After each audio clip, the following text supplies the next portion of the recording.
Hi, Instagram. So there are lots of you that know me as Mike Salter, and some of you have been with me through my transition to becoming Felix Cooper. And the person sitting in front of you, looking at you right now, to be honest, isn't really sure who or what he is. However, that's okay, because I feel inspired to share a story about what's gone on for me as part of this process and experience. Some who have perceived others with, let's call it, abnormal character behaviors, as many different diagnosable terms. Some people call it bipolar, some people call it multiple personality, some people call it depression. One of the things that starts to happen once labels start to get disseminated into popular culture happens year after year, day after day. COVID, sugar, evil, death. Like, once there's a word to put to something that scares us, it starts to get a lot easier to I hesitate to say the word, but it sounds right. So manipulate people in that state of fear to imagine they're all kind of seeing the same thing. So, for example, if something with big sharp teeth scares me, and I see something with big sharp teeth, I might go, oh my god, that's a shark. And someone else who also is scared of big sharp teeth sees it and goes, oh my god, that's a bear. And someone else sees it and says, oh my god, it's a monster.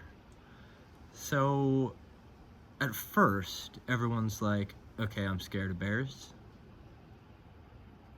I'm scared of sharks, and I'm scared of monsters.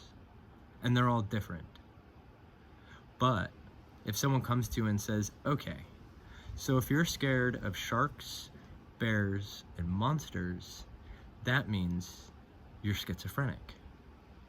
Those three things specifically, if you're scared of all of those three things, then you're diagnosably schizophrenic. And that's kind of what starts to happen. So then suddenly someone says, I don't want to go in the ocean, I'm afraid of sharks. And they stop themselves. Because if they admit that they're afraid of sharks, they're on the first step towards a diagnosis. So suddenly, we get very afraid of something else more than we're scared of the diagnosis, which is to admit what we're really scared of. Unfortunately, some of us have a very high tolerance for pain, which means that as people start to see in us those scary things that they know are a kind of gateway towards something scary, instead of thinking to themselves, oh, maybe I'm scared of the same thing as well, and we should both start to look at what's here, they go, oh shit, my son is starting to appear crazy. And the second we start to imagine that and fuel it with our beliefs and thoughts, it only gets bigger. And as it gets bigger in the imaginations, in the mind's eye of our loved ones, our chances of proving anything else diminish day by day.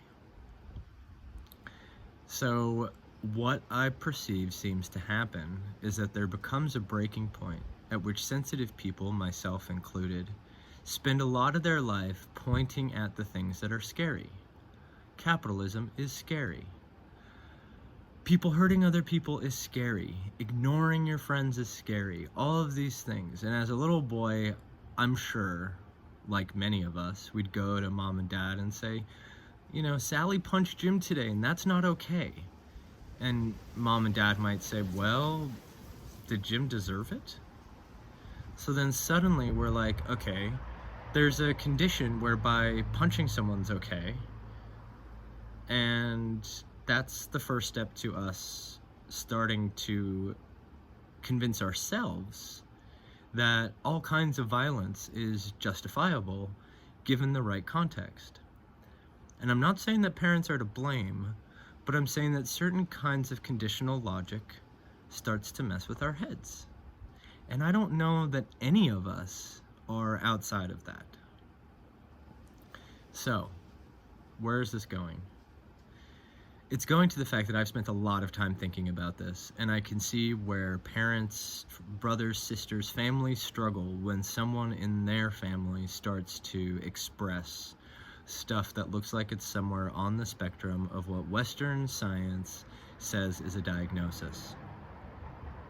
What I have made my life work since being diagnosed bipolar last summer, disagreeing with it, proving to myself that it's not real, and in the process probably coming closer to something quite miraculous that I don't even want to mention because it feels like giving away the punchline of a really good joke, and I'd rather people get there on their own rather than me kind of start telling you this, that, or the other, this is what's really going on. It's not about that. It's about supporting one another and ourselves on a journey towards understanding,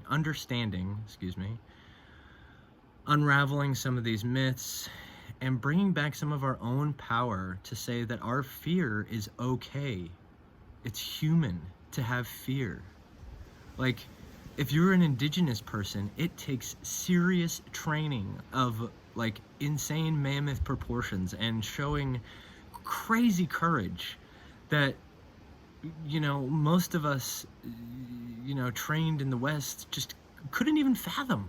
We really could not fathom it. It's not in TV, it's not in movies, it's in a couple books, okay? So if you want to see what it takes to really get over fear, there are a couple books I can share with you, and I can say from personal experience, it's about 2 years in a gutter with no one there to support your cause.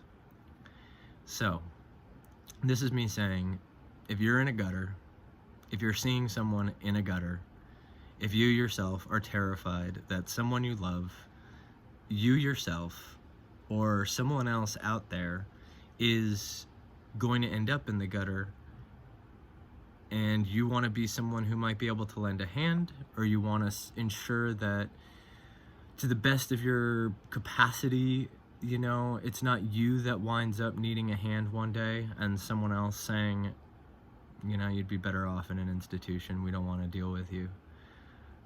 Reach out to me. I'm here, I'm available. I know I post a lot of things that point in a lot of different directions on Instagram. And I just want to say sincerely that this is part of me trying to unravel and understand what it is that's going on social media, how people are using it today, how my generation is using it, and how so much of it has to do with translation and words and how we interpret them. And it is so easy, from my experience, it takes me about 1.5 minutes to say the right things to get someone to start thinking, whoa, this guy is nuts. And it takes me just as much time to get them to say, okay, this might be the most sound thing I've ever heard. So, I guess what I'm trying to display here is the sense that I've been through a lot of the spectrum, and I know how to shift things. And I would like to share what I know with those of us who are interested and are coming from a good place, not using it to control other people or to hide things. Mothers who are genuinely, sincerely troubled about things they see going on in the world and their children and don't feel like they have the support they need to just get through the day or understand the first piece. Let me just show it all to you so you don't have to stay trapped in that confusion, please. And for those of you that are in the confusion with a bunch of people you thought that loved you that seem to be really scared of you, which makes you feel alone and like an alien, I've been there. I've come out the other side, and I want to help. I know from that vantage point, it is crazy scary to even imagine trusting somebody, let alone a face talking to you in the dark by a candle, God knows where. So I can't convince you of anything, and I won't try. And personally, I don't know how I would prove that I have zero personal gain from talking to you. But if it was me on the other side at my times of highest paranoia, I might think, this is a trap. This guy's trying to get me to say something to him that he's going to use against me later. And honestly, that's the one thing I'm trying to stop happening to everybody. The backstabbing, the throwing under the bus, the someone who says, I'm here to help you, and then the next thing you know, they're shoving a pill down your throat or injecting you against your will, and you're thinking, on what planet is this help? The word does not translate.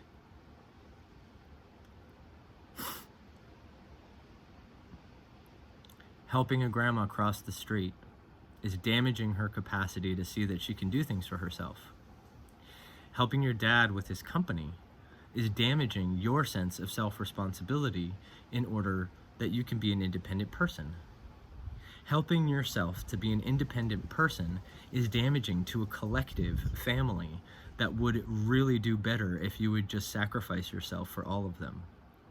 Helping a child sacrifice themselves for the family is really scary because it feels like you're being slaughtered. Energetically, psychically, metaphorically, okay? So help is a word that really causes problems. And so, please understand, I have no interest in helping you. I have no interest in saving you. I have no interest in fixing your problems or trying to convince you of anything in particular. I'm here. I'd love to know where you are. If I can help you take some steps towards a sense of safety, security, or trust in whatever that means for you, please use me. Otherwise, I have a lot going on, so it won't offend me. With love, peace, and gratitude, most of all, for this huge, crazy mess that we call life on Earth. Love, Felix, Mike, son, friend, brother, alien, monster, love of your life.